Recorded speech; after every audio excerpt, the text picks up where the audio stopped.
क्या एक कमजोर सा रोजादार लड़का सिक्स पीक वाले ताकतवर पहलवान को हरा सकता है? अंजाम आपको हैरान कर देगा। एक गांव में एक बॉडी बिल्डर रहता था।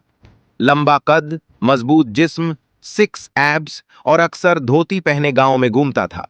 वो अपनी ताकत पर बहुत फख्र करता था। रमजान का महीना था, मगर वो रोजा नहीं रखता था और सबके सामने खाता पीता था।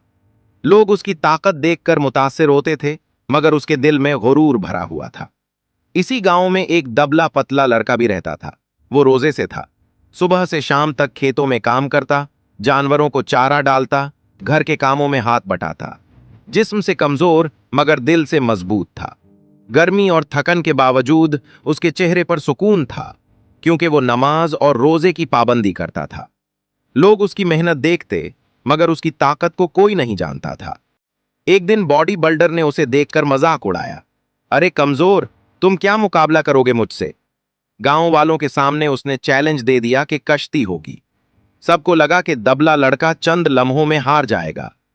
लड़के ने खामोशी से कहा, ताकत सिर्फ जिस्म में नहीं होती। मुकाबला शुरू हुआ और सबकी नजरें मैदान पर जम गई। कश्ती शुरू हुई। बॉडी बिल्डर ने पूरी ताकत लगा दी, मगर रोजादार लड़का साबित कदम रहा। अचानक कमजोर लड़के ने तेजी से पहलवान की टांग पकड़कर अपना वजन घुमाया और उसे कंधे के बल जमीन पर पटक दिया। गांव वाले हैरान रह गए। बॉडी बिल्डर का गुरूर खाक में मिल गया। वो समझ गया कि सिर्फ सिक्स एब्स ही सब कुछ नहीं होते। सबक यह है, असल ताकत पट्ठों में नहीं, ईमान, सब्र और नमाज की ताकत में होती है।